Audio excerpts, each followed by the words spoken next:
Ireland, Ur of the Chaldees. Ireland, Ur of the Chaldees by Anna Wilkes. This is from 1873. She did some really good research. Again, I've had this book for a while. And we continue in the book Ireland, or Ur of the Chaldees by Anna Wilkes, 1873. And we're in chapter 3. Shinar is Europe. All right, remember Shinar is literally the same as summer, or the land of Sumeria, right? Sumeria, Shinar is Europe. Chapter 3. The way being now, to our mind, clear of the principal objections urged in support of a radical difference between the Aryan and Semitic languages, it becomes our task to show how the people of Shem, Ham, and Japheth may be traced in prehistoric Europe, and to point out that Shinar is ascertainable to have been Europe and Chaldea with Ur in its western quarter, all right? Listen to this. This is deep right here, all right? As before stated, Shinar, or summer, right, according to scripture interpreters, is the country round about Babylon, the great plain or alluvial country, watered by the Tigris and Euphrates.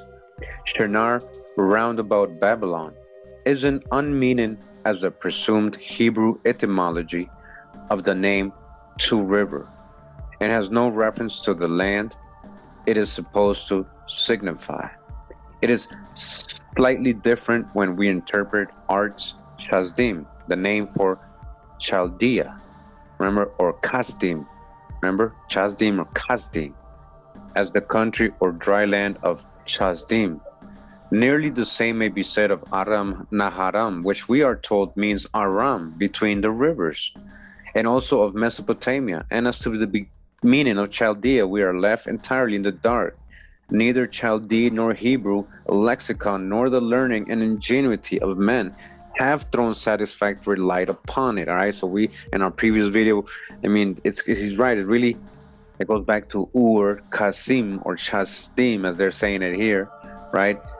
And we don't know if that goes back to a person. We do know there's a person who's related to the sons of Shem, who progenitors of Assyrians, you know, a lot of these Babylonians, you know, we saw Chaldeans. He would be an usually bold spirit who would venture to settle the problem that because Shinar, Chaldea, Aram Naharam, Mesopotamia have a like meaning, therefore they are all one place in the east, all right? So only because they had the same meaning, they're saying that was the same place.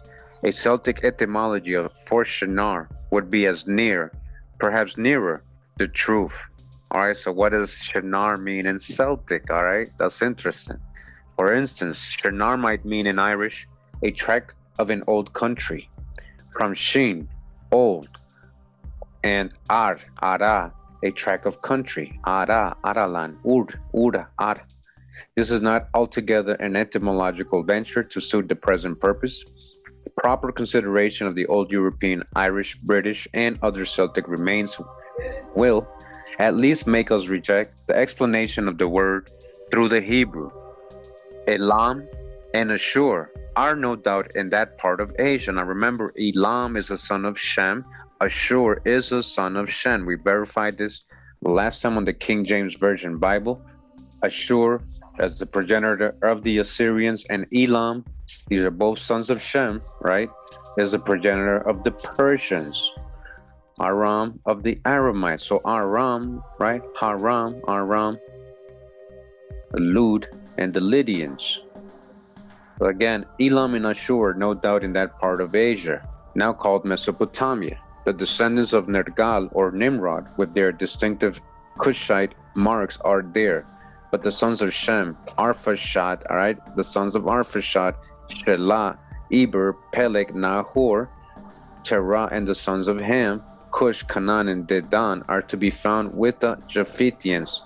Example, the Gomerians, right? Remember the Sumerians, the Gomerians, Magogians, the Ashkenazians, the Ashkenazis from Japheth, the Riphathians, and the Elishanians, the Elishan people, and those of Tarshish, and to have left particular traces of themselves in Great Britain and Ireland. In Armorica, and I remember I told you about Armorica. In Armorica, they're not talking about America, right? This is actually in a part of France, you know, region. It says in other parts of France, Armorica, where they spoke Armorican, which is related to the Gaelic Armorican, Armorica.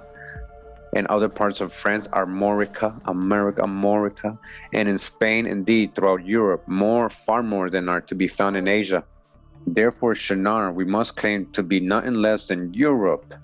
The reader who follows us will, it is hoped, be assisted to decide in favor of the old Celtic Europe, which may be described as one gigantic archaic deposit in which antiquarians, ethnologists, and philologists are quarrying with the most hopeful results.